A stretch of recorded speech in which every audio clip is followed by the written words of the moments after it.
Shit! A dead end. Hold on!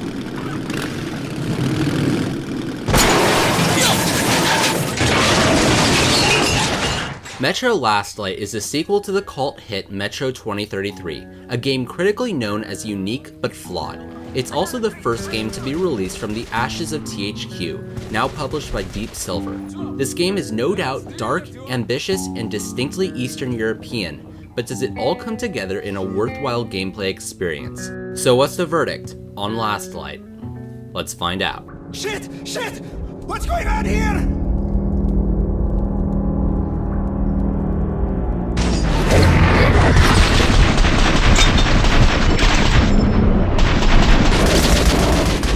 Metro Last Light is a continuation of Artyom's story from Metro 2033, but if you haven't played it, Last Light is easy enough to follow.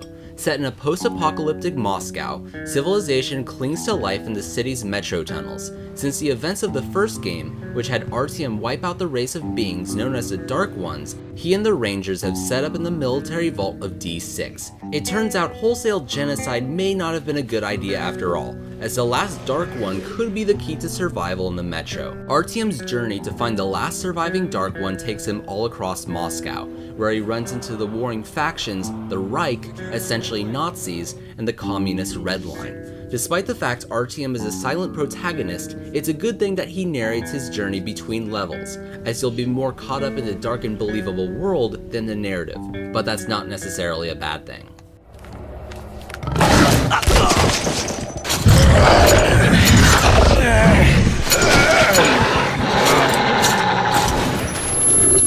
Last Light is very linear and heavily scripted, but don't take that as having the game shuttle you from one intense firefight and set-piece moment to the next. This is a shooter, no doubt, but you're here to soak in the atmosphere almost as much as you are to deal death. The basic shooting is familiar and fun. Most of your guns are pretty standard, but have a very rugged and cobbled together feel that really stands out, like the silent pneumatic weapons that have to be pumped in order to fire. Like 2033, the gameplay has a survivalist mentality. Your flashlight has to be recharged periodically, and health regeneration is slow, encouraging you to heal yourself when given an opportunity. You have even more to worry about when you're on the surface because your gas mask can break, forcing you to find a replacement, and you can suffocate on the radiation if you don't swap filters. There's enough downtime that these elements don't become an issue, let alone during combat, so long as you scavenge and keep an eye on your resources.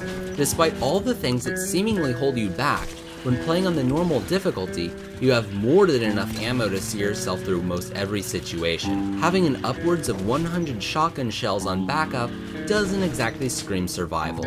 You're always scrounging around, but you rarely feel like your life depends on that one batch of ammo you found on a corpse. This is primarily because the game encourages stealthy behavior when in the presence of hostile factions. The sneaking is very basic. You can shoot out or turn off light bulbs to stay out of sight, knocking out or silently killing guards is effortless, and Artyom has a wristwatch that indicates when he's hidden or not. However, being stealthy is almost comically forgiving, and I felt as if I was practically invisible to guards at times. With that said, I didn't sign up to play Dishonored and would gladly take this over forcing myself to reload checkpoints repeatedly. Shooting your way out is always an option, but you'll be at a disadvantage in other instances when you've spent your ammo.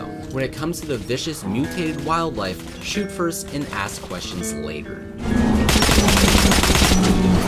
Like 2033, one of the game's most unique aspects is the game's economy. The currency isn't exactly traditional. You buy everything from guns, attachments, and explosives with military-grade ammunition. While you have the option to use these rounds in the field for extra damage, and the game does a good job of making sure you don't shoot off all your cash on accident, you're better off buying tons of regular bullets in bulk. On the normal difficulty, since you do have so much ammo, you may never be forced to partake in the risk-reward strategy of using your military-grade rounds, but this could be a whole nother story on higher difficulties. But Last Light's greatest strength is in its graphics and atmosphere. Since there is far less shooting than in your run-of-the-mill FPS, you have plenty of time to breathe in this impressively bleak world. It's one of the best looking games on the console and showcases a great lighting model when underground. But when traveling through the metro tunnels, which makes for the bulk of the experience, the game's greatest strength eventually becomes a slight bother. The mostly gray color palette in these areas becomes a bit repetitive, but far from an eyesore. However, the game goes from looking great to downright stellar when heading outside. Metro Last Light has some of the best looking exterior environments to ever grace consoles. The environmental detail is a sight to behold, and your gas mask brings an unprecedented level of immersion. Rain drizzles on the screen, mud splatters across your mask when you step into a puddle, and blood sprays on you after an enemy bites the dust up close. Even the simple act of wiping off your mask is a game mechanic. There's nothing like it.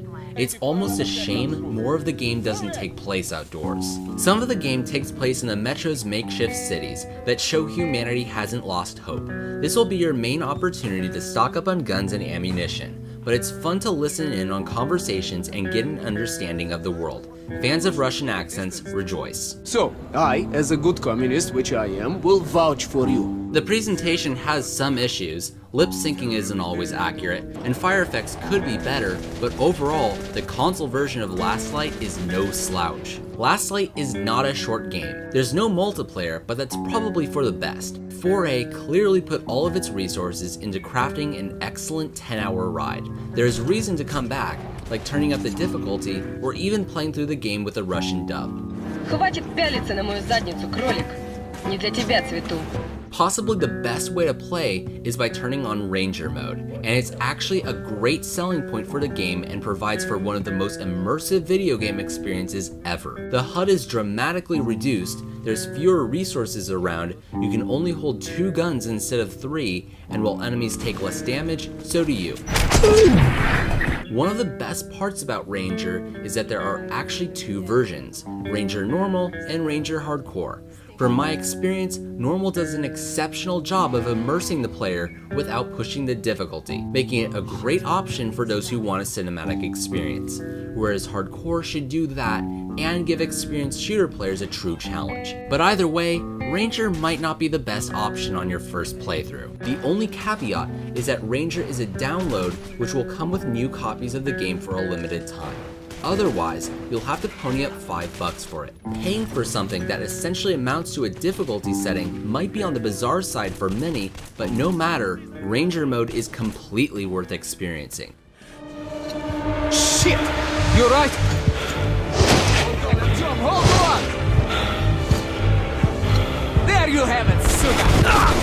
On the ground, you bitch! Last Light is a great sequel and should be experienced if you're a fan of single-player shooters, whether or not you play the original. The game isn't perfect, the boss battles that are here are kinda lame, the stealth is nothing groundbreaking, and there are a small amount of game-breaking bugs, like scripting errors and crashes, but everything from the visuals to the gameplay and Eastern European flair truly sucked me in. It's one of gaming's best visions of post-apocalyptia.